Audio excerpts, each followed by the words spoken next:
जी अस्सलाम वालेकुम, मेरा नाम कलीम है और आज हम ये डिस्कस कर रहे हैं कि सिविल, इलेक्ट्रिकल और मैकेनिकल वर्क्स में से किसके जो है ना टेंडर्स या कॉन्ट्रैक्ट्स लेना ज़्यादा आसान है और किसके टेंडर्स या कॉन्ट्रैक्ट्स लेना मुश्किल है।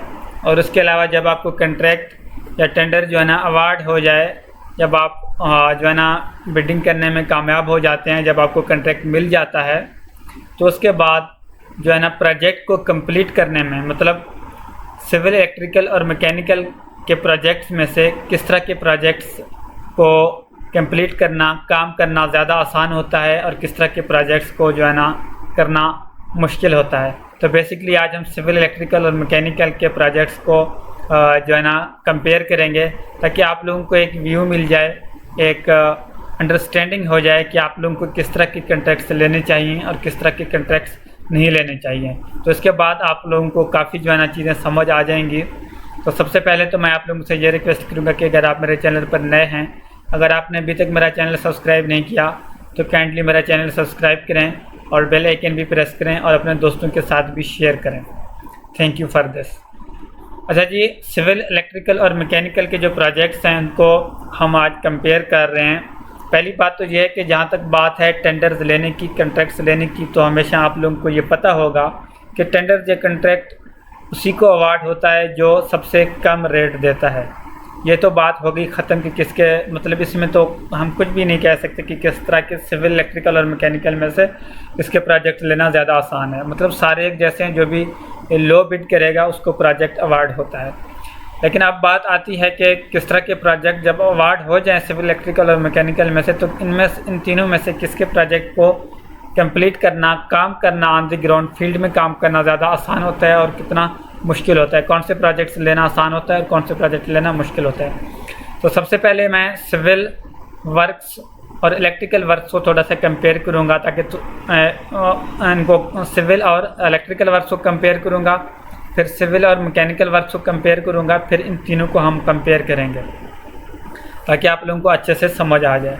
जैसे फ़र्ज़ कर लेते हैं हम कि मार्केट में, मतलब पेपरा पे दो प्रोजेक्ट्स हमने देखे हैं, दोनों एक है सिविल वर्क और एक है जो है ना इलेक्ट्रिकल वर्क।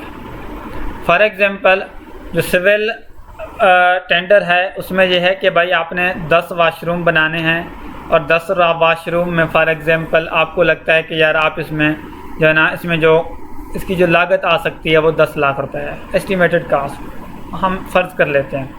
और सेम इसी तरह जो इलेक्ट्रिकल का प्रोजेक्ट है वो भी जो है ना एक प्रोजेक्ट है इलेक्ट्रिकल का, उसमें भी जो एस्टिमेटेड कास्ट है जिसमें आप कर सकते हैं वो भी आप 10 लाख में कर सकते हैं। और जो सिविल वर्क है वो भी 10 लाख में कर सकते हैं, और जो मैकेनिकल का कॉन्ट्रैक्ट है या वर्क है वो भी आप 10 लाख में कर सकते हैं। जो सिविल वर्क है उसमें यह है कि 10 वाशरूम हैं वो आपने बनाने हैं, फिनिशिंग तक काम करना है। और इलेक्ट्रिकल का वर्क भी है जिसमें आपने एक कमर्शियल बिल्डिंग में काम करना है, जिसमें आपने वायरिंग करनी है और इसके अलावा चाइना फिटिंग, बोर्डिंग, शोडिंग, लाइटिंग, शेडिंग, ये सब कुछ आपने करना है। तो अब हम इसमें ये कंपेयर करेंगे कि किस में कितना वक्त लगता है और किस में आपको कितने लोग ज़रूरत होते हैं। अब ज़ाहिरी बात है, जब आपने 10 वाशरूम बनाने हैं, याद रखिए जो सिविल वर्क है उसमें आपको लेबर भी चाहिए, उसमें आपको मिस्त्री भी चाहिए, और इसके अलावा आपको उसमें मटेरियल वाले से भी वास्ता पड़ेगा, उसमें आपको सीमेंट लेने वाले से भी वास्ता पड़ेगा, क्रश वाले से भी वास्ता पड़ेगा, लिंटल डालने के लिए जो है ना स्टील वाले से भी वास्ता पड़ेगा, और उसमें इलेक्ट्रिकल वर्क करने के लिए इलेक्ट्रिकल वाले से भी वास्ता पड़ेगा, प्लम्बिंग करने के लिए प्लम्बिंग वाले से भी वास्ता पड़ेगा, टाइलिंग, शैलिंग और फ्लश वगैरह लगवाने के लिए फ्लश वाले से भी आपको वास्ता पड़ेगा, इवन कि वो प्लम्बर वाला ये काम करता है। ठीक है, उसके बाद जो है ना आपको वुड वर्क से भी, और जो है ना बाकी जो है ना कुछ चीज़ें होती हैं फिनिशिंग में, उससे भी आपको वास्ता पड़ेगा। तो उसमें हम ये कह सकते हैं कि एक छोटा सा प्रोजेक्ट है जिसमें सिर्फ वाशरूम बनाने हैं आपने, उसमें ऑलमोस्ट आपको 10 किस्म के लोगों से वास्ता पड़ेगा। ओके, और उसमें जो है ना आपने कंटिन्यूसली मॉनिटरिंग भी करनी होती है, मटेरियल भी चेक करना होता है, तो उसमें आप मतलब उसमें सारा कुछ करना होता है, फुल टाइम आपने देना होता है, और उसमें जो है ना ये होता है। और ऑन दी अदर हैंड जो इलेक्ट्रिकल का प्रोजेक्ट है उसमें मतलब ज़ाहिर बात है एक कमर्शियल बिल्डिंग है और उसमें आपने वायरिंग और लाइटिंग, शेटिंग और चाइना फिटिंग ये सब कुछ करना है। तो उसमें आपने क्या करना है, एक तो आपने परचेजिंग करनी है, आप उसमें सामान सारी चीज़ें लेंगे जो आपको ज़रूरत है, ज़ाहिर बात है वो बिल्डिंग डॉक्यूमेंट्स में सारी चीज़ें मेंशन होंगी। तो एक तो आप वो परचेज करेंगे। उसके बाद जो है ना आप जो है ना आपके जानने वाले होंगे या आप मार्केट में ऐसे लोगों के ढूंढेंगे जो इलेक्ट्रिकल का काम ये करते होंगे, जो मतलब बोर्डिंग शोडिंग करते हों, जो वायरिंग करते हों और लाइटिंग शेटिंग का काम अच्छे से जानते हों, तो लोग काफ़ी इजीली मिल जाएंगे।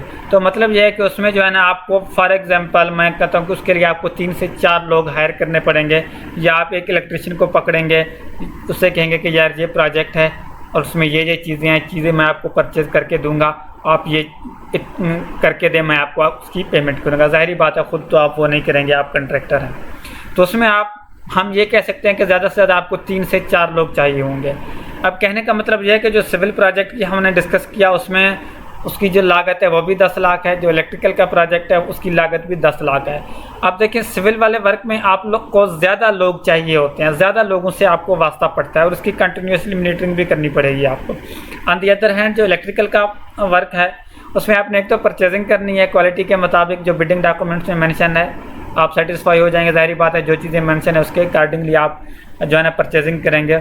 और उसके अलावा जो है ना आप जो है ना किसी इलेक्ट्रिकल वाले को पकड़ेंगे, उससे कहेंगे कि यार आप ये काम खुद करें, अपने साथ 2-3 लोग लाएं या जो भी करें, मुझे ये प्रोजेक्ट इतने दिन में ख़त्म करके दें, और वो जो है ना आराम से वो काम कर लेगा। उसमें आपको 3 से 4 लोग, हम ज़्यादा से ज़्यादा कहेंगे उसको 5 लोग चाहिए होंगे। तो कहने का मतलब ये है कि यहाँ मैंने आपको एक अंडरस्टैंडिंग दी है कि सिविल प्रोजेक्ट्स जो हैं वो थोड़े ज़्यादा मुश्किल होते हैं, ज़्यादा लोगों से आपको वास्ता पड़ता है। देखिए मटेरियल वाले से, इलेक्ट्रिकल वाले से, प्लम्बिंग वाले से, फिनिशिंग वाले से, टाइलिंग वाले से, मटेरियल वाले से, तो काफ़ी लोगों से आपको वास्ता पड़ता है। On the other hand electrical work में आपको कम लोगों से वास्ता पड़ता है और काम करना ज़्यादा आसान है। तो अब सिविल वर्क में ज़ाहिर बात है छोटा प्रोजेक्ट हो बड़ा प्रोजेक्ट को आपको जो मैं बता चुका हूँ इन सबसे वास्ता पड़ेगा। चाहे स्कूल बना रहे हैं, चाहे हॉस्पिटल बना रहे हैं, आपको लेबर भी चाहिए, आपको मेसन मिस्त्री भी चाहिए, आपको इलेक्ट्रिकल वाले से भी वास्ता पड़ेगा, प्लम्बिंग वाले से भी पड़ेगा, मटेरियल वाले से भी पड़ेगा, फिनिशिंग वाले से भी पड़ेगा, सबसे पड़ेगा। On the other hand electrical के भी मुख्तलिफ प्रोजेक्ट्स होते हैं जिसमें कभी आपने वायरिंग करनी होती है, कभी आपने एसी फिट करने होते हैं, कभी आपने एसी जो है ना प्रोक्यूर करके देने होते हैं, कभी आपने बड़ी तादाद में वायर्स देने होते हैं, कभी आपने लाइट परचेज करके देने होते हैं, कभी आपको जो है ना प्रिंटर्स देने होते हैं, स्कैनर्स देने होते हैं, यूपीएस का सिस्टम देना होता है। तो जस्ट उसमें एक तो परचेजिंग करनी होती है और बाकी इंस्टॉलेशन के लिए आपको 2 या 3 लोग चाहिए होते हैं। सेम इसी तरह अगर हम मैकेनिकल वर्क को देखें उसमें भी HVAC सिस्टम इंस्टॉल करना होता है, AC सिस्टम इंस्टॉल करना होता है किसी हॉस्पिटल में, स्कूल में। तो कहने का मतलब यह है कि सिविल, इलेक्ट्रिकल और मैकेनिकल में से सिविल के प्रोजेक्ट्स जो है ना थोड़े मुश्किल होते हैं, कंटिन्यूसली मॉनिटरिंग भी होती है और काफ़ी लोगों से आपको वास्ता पड़ता है, डिलीवर करना मुश्किल होता है। On the other hand electrical और मैकेनिकल के काम जो है ना वो ज़्यादा जो है ना आसान होते हैं with respect to civil work. तो मैं आप लोगों को ये रिकमेंड करूँगा कि हमेशा अगर आप सोच रहे हैं कि सिविल, इलेक्ट्रिकल और मैकेनिकल में से मैं किस तरह के प्रोजेक्ट लूँ, तो कोशिश करें आप इलेक्ट्रिकल के लें, और इलेक्ट्रिकल करके बाद अगर आप कोई और लेना चाहते हैं तो आप मैकेनिकल के लें। इसमें या तो आपने चीज़ें एक्सेसरीज वगैरह देनी होती हैं प्रोडक्ट्स, या फिर बाद औकात इस तरह के भी प्रोजेक्ट्स होते हैं जिसमें आपने इंस्टॉलेशन भी करनी होती है। तो कहने का मतलब यह है कि सिविल और मैकेनिकल के प्रोजेक्ट्स जो होते हैं वो जो है ना सिविल वर्क से, इलेक्ट्रिकल और मैकेनिकल के जो प्रोजेक्ट्स होते हैं वो सिविल वर्क से ज़्यादा आसान होते हैं। लेकिन मैं आप लोगों को डिस्करेज नहीं करूँगा, आपकी हौसला शिकनी नहीं करूँगा। अगर आप सिविल वर्क करना चाहते हैं तो आप ज़रूर कीजिए। मैं ख़ुद भी जो है ना सिविल इंजीनियर हूँ, आर्किटेक्चर इंजीनियरिंग मैंने किया, जो कि सिविल की लाइट इंजीनियरिंग डिसिप्लिन है।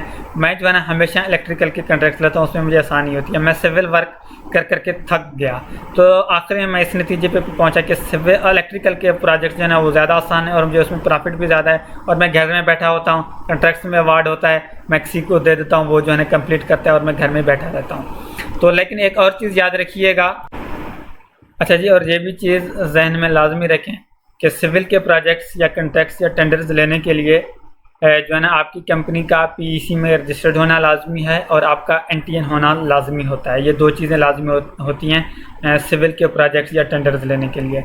लेकिन इलेक्ट्रिकल और मैकेनिकल के जब आप टेंडर्स लेंगे, जब आप कॉन्ट्रैक्ट्स लेना चाहेंगे, तो पाकिस्तान इंजीनियरिंग काउंसिल की रजिस्ट्रेशन और NTN के साथ साथ सेल्स टैक्स में भी आपका रजिस्टर्ड होना लाजमी है।